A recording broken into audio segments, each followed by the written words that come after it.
forward presence across Canada. Jamie, helping out booking the spot here. Frank bringing coffee. It's awesome. Charles, again, helping me out getting everything organized. And Major Mark Campbell coming out here to speak is fantastic.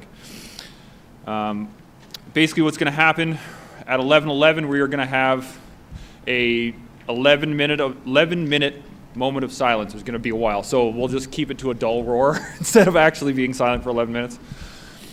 And then we're going to have comments from Major Campbell. He's going to talk on the Equitas case and what is going on with there.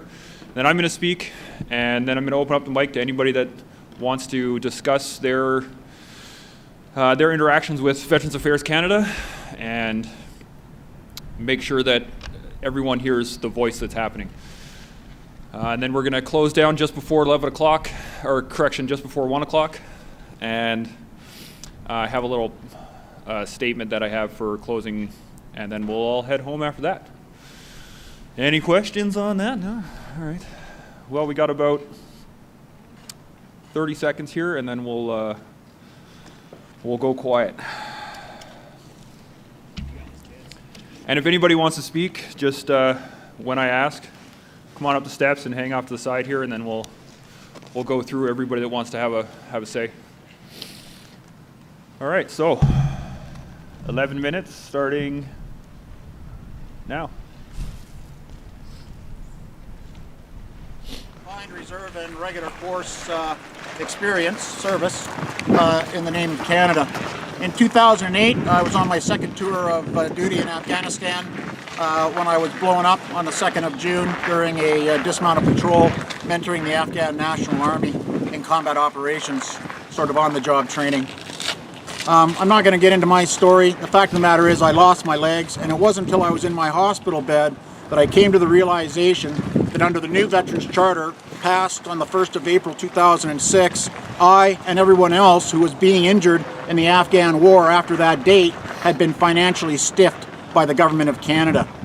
And I wasn't alone in that estimation. Around the same time, there were a group of reservists in Vancouver who were coming to the horrific realization that their disability settlements from the government of Canada for their injuries sustained, serious injuries sustained in the fighting in Afghanistan, were worth far, far less than comparable injuries would have been worth under the civilian workers' compensation programs. So they formed a group called Equitas, which stood for Justice, Fairness, Equity in terms of the treatment of Canada's disabled veterans. Because what we came to very quickly realize was, under the new Veterans Charter, for everyone injured or ill after the 1st of April 2006, there was a double standard. And they had reduced our disability compensation by between 40 and 90% in the middle of the war without bothering to tell those of us who were busy fighting it that they'd done this. They snuck it through the House of Commons and snuck it through with unanimous support of all the political parties by telling everyone that it was for the best, it was for the good of the soldier. And if you didn't support this new legislation for the new Veterans Charter, you didn't support the soldier. So of course they got unanimous support. What the bureaucrats didn't tell anybody was hidden away inside this legislation was this 40 to 90% reduction in our disability compensation as compared to the former Pension Act. Everybody up to the 90 years preceding and up to the 1st of April 2006. So this group formed called Equitas, and it formed to raise money to cover the disbursement fees for a pro bono class action lawsuit, which was supported by the Miller Thompson Law Firm, which is a national law firm based across the country. Miller Thompson took on the case. That was 6 years ago. We started in the BC Supreme Court because that's the route that justice has to take when you seek it through BC specifically. And since that was where all the reservists were that formed the basis of Equitas, that was where the lawsuit had to proceed. We wound our way over the past 6 years through the BC Supreme Court. The federal government appealed our initial win in the BC Supreme Court, and after a bunch of trials and tribulations, that federal appeal was upheld by the BC Appellate Court, the BC Court of Appeals. They effectively shut us down, or tried to shut us down, by stating that there was no basis in law for a special relationship between the Government of Canada and its veterans. In other words, they compared us to welfare recipients, and they did that in the court of law. That was the federal government's position, and that position was upheld by a series of very poor judgments made by the justices in the Vancouver BC Court of Appeals. We believe they were bad judgments. We believe that those judgments defied not only the will of Parliament as expressed in 2 unanimous motions in support of a social covenant in the past year, but also defied the will of the people of Canada who want to see Canada's veterans treated properly, particularly the ill, the injured, the disabled. We've now, as of 31st of January of this year, sought leave to appeal to the Supreme Court of Canada because we believe that the decision that was made in the BC Court of Appeals was inappropriate. And so we've sought leave from the Supreme Court of Canada, and we have about a 1 to 3 month wait to see whether or not they will accept our request. If they accept our request, then we proceed to trial in the Supreme Court of Canada. And if we don't, then our legal proceedings come to an end, and we proceed with advocacy and pure advocacy from there on. The problem we run into is not just the Equitas case, which is winding its way through the court still, but we have the problem of the Prime Minister. The Prime Minister campaigned for the Liberal Party of Canada on the backs of veterans, and he made 2 promises. The first was a return to lifelong pensions, to re-establish the lifelong pension. Those were his exact words. And the second thing he promised was that veterans, disabled veterans, would never have to fight their government in court again to get appropriate benefits that they were owed for their sacrifice to this country. Well, the Prime Minister immediately broke his first promise by taking the Equitas case back to court after a year of mediation with the Conservative Party of Canada, where we were quite close to a settlement. We didn't get a settlement. What happened when the Liberals gained power? They took us right back to court using the same arguments that the Conservative Party had used, that the Government of Canada was owed no special duty of responsibility or care to disabled veterans. So they were just as bad as the Conservatives. Both governments have broken promises. Then, when the government did finally, under pressure, release the details of its so-called pension for life option, we found out that it was nothing but a shell game and a sham. And once again, Veterans Affairs has tried to pull the wool over everyone's eyes by taking an already complicated system and making it even more complicated by taking benefits and quietly eliminating them without telling anybody and bringing in new, lesser benefits to all sorts of fanfare and hoopla. And the fact of the matter is, when you compare the old system to the new system is less than the old system. For the most seriously disabled, it's not a lot. It's about $50 less than the former Pension Act would receive. But that's only 12% of Canada's disabled veterans who will receive something close to parity with the former Pension Act. The problem is the other 88% of Canada's disabled veterans are no further ahead under the so-called pension for life. The Prime Minister promised to reinstate the lifelong pension. There was only one lifelong pension to reinstate, and that was the Pension Act. We didn't necessarily want the Pension Act back. What we wanted was parity with benefits under the Pension Act, so there wouldn't be 2 standards of financial compensation for veterans from the same war with the same bloody injuries.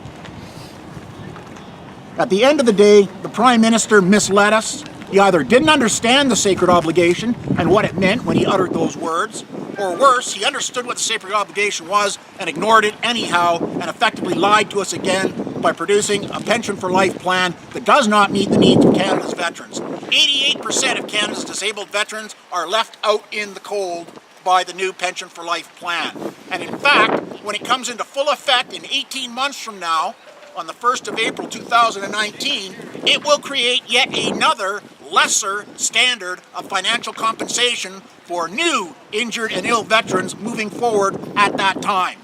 Everybody understand what I'm saying? We've already got 2 standards of care arising from the Afghan war. We're soon going to have 3 standards of care when the new pension for life kicks in, because it's going to be less generous. You won't be grandfathered if you're injured after the 1st of April 2019. You won't be grandfathered for your career impact allowance and the career impact allowance supplement, about $2,700 a month taxable. So that's a significant difference between the 2 plans. And that's what's going to affect people moving forward under this new so-called pension for life, which is just another cost-saving measure by the Government of Canada on the backs of our disabled veterans. It's disgusting and it needs to stop. We've got synchronicity. We've got synergy. We had the announcement of seeking leave for the appeal in the Supreme Court on the 31st of January. Then we had the Prime Minister stand up in a town hall and tell Corporal retired Brock Blazchuk that the Government of Canada doesn't have the money to pay disabled veterans what they are owed by the government of Canada for their national sacrifice. Unbelievable. Unacceptable. Unbelievable. The media got interested. We've got Colin Saunders, who started this movement for a protest in Ottawa that's growing across the country. We may be small, but it's a cold day and not everybody can brave the cold, so I applaud you for coming out. The fact of the matter is, it's only by doing things like this that we're going to keep the pressure up and keep this in the public eye and in the public attention span. This has got to change. The situation has to change. We've got homeless veterans, we've got a suicide rate that far exceeds that of the Canadian general population, and it's unacceptable. The time for change was yesterday. The time for absolute change is now. It's a necessity. It's not a nicety.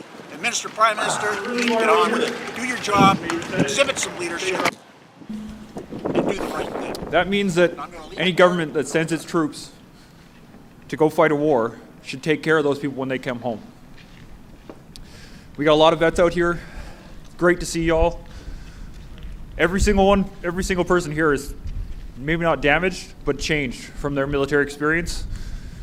Anybody that's been overseas knows how hard it is and knows the effect it can have on the body and the mind.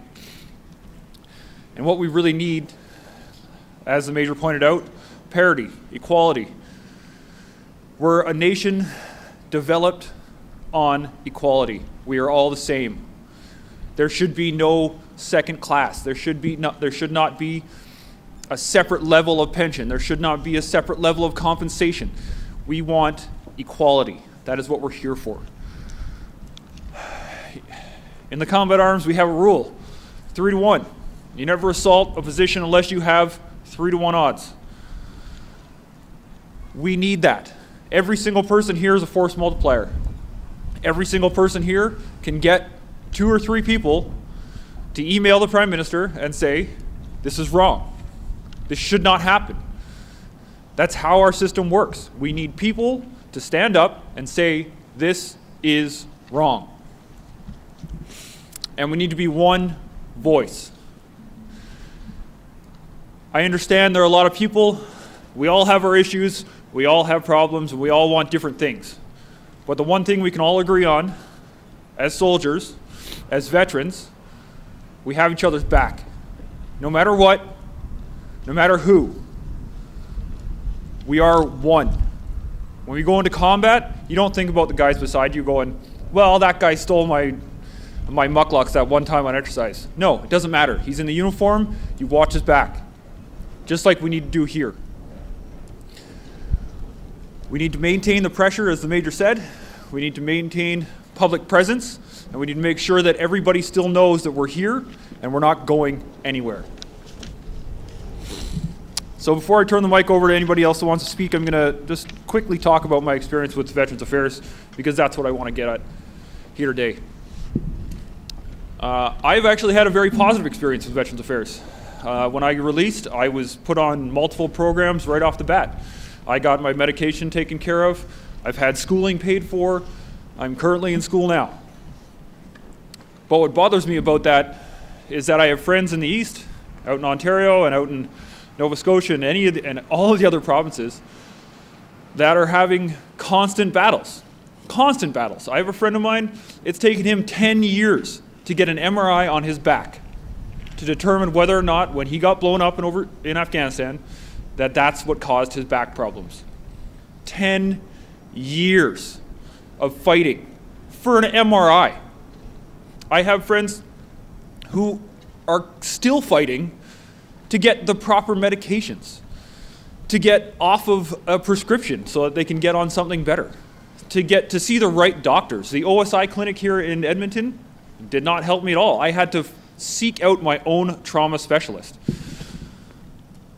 And what I want, again, to show everyone here is that there is a huge variance between what each person says and what each person gets. And what the VA says everybody's getting versus what's actually happening. So I'm going to turn it over to anybody else that would like to speak. Just come on up. We can form a quick line here. And then we're going to be here till 1. So if anybody wants to make any statements, by all means, come on up. So you girls.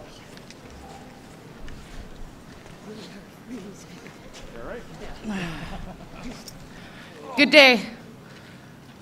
Just let me open it up here, as it's a little bit chilly and my fingers don't work. My name's Sam. I served with the 1st Battalion Princess Patricia's Canadian Light Infantry for 4 years, 2005 to 2009.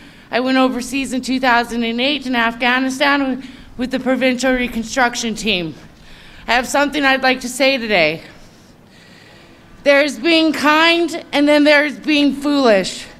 It is truly disheartening that the same freedom that people have lost their lives for has also provided enough comfort for people to be so naive. Life is not free. Trudeau has shown in a ridiculous, extensive, and worst of all, blatant display of events that he does not stand for Canada at all. He has disrespected and disregarded Canadians with every decision he has made, finishing it off with that members are asking for more than Ottawa can give, while handing out millions to the very people that they were asked to defend us against. Some losing their very understanding of reality, ranging to the end of life itself. It is the very sacrifices that have been made throughout history that has built the respect and love of Canadians and Canada around the world. This must be protected and respected. Your military members, past, present, and future, serve to protect us all. So Canadians everywhere, I'm asking you now, I'm asking you to stand up for the troops and stand up for Canada. I love you all.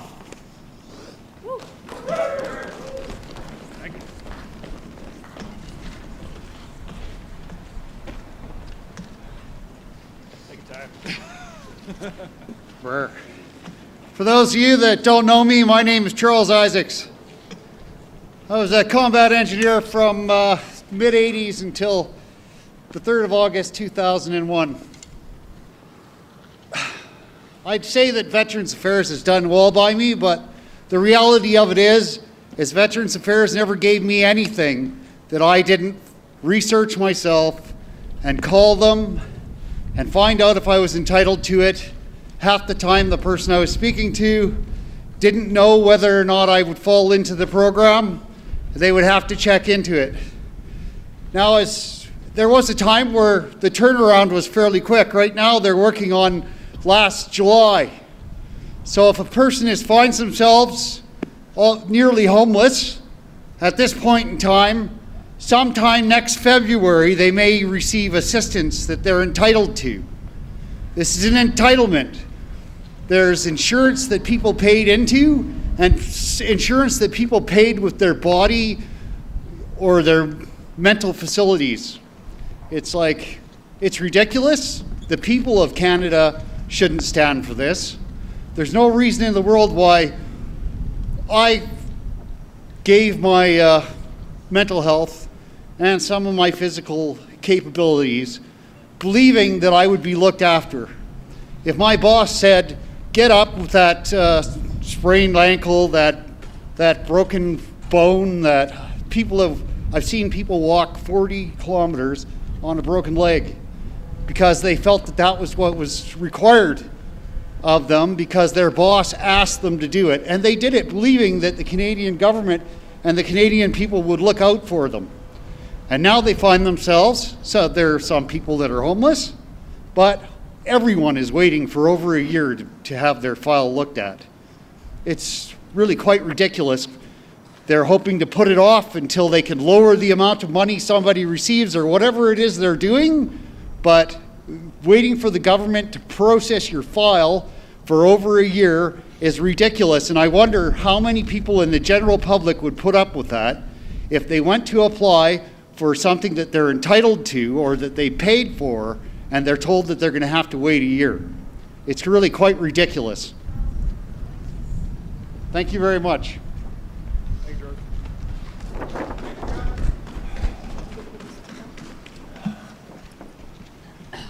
If anybody else would like to share any stories, their treatment by Veterans Affairs at all? Russ.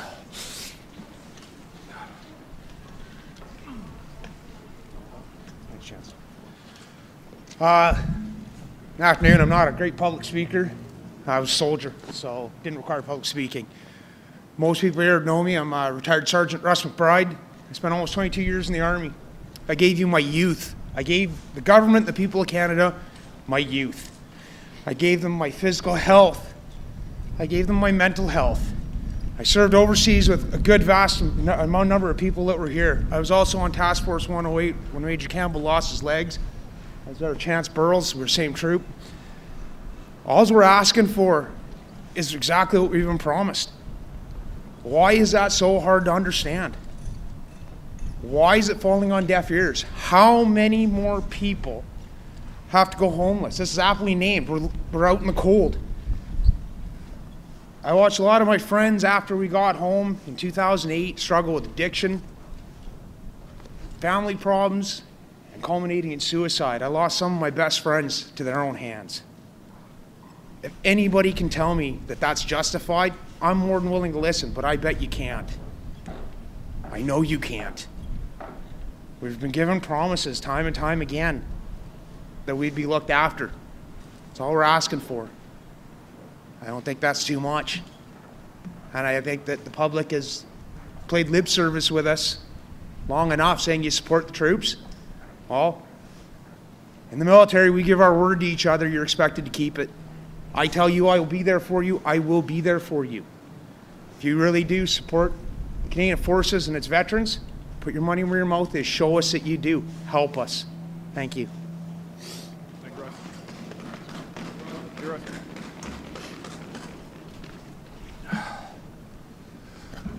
So, it's pretty chilly out here. So, what I'm thinking is we can move the coffee over there into the sun so we're not so freezing here in the shadow of the building. And we'll hang out, we'll swap stories, we'll talk, and we'll be here till about 1 o'clock. I was just going to end with a quick little poem I wrote, if I can find it.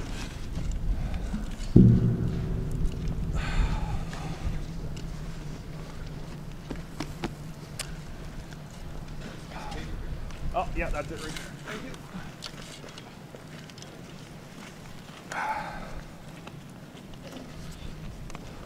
So,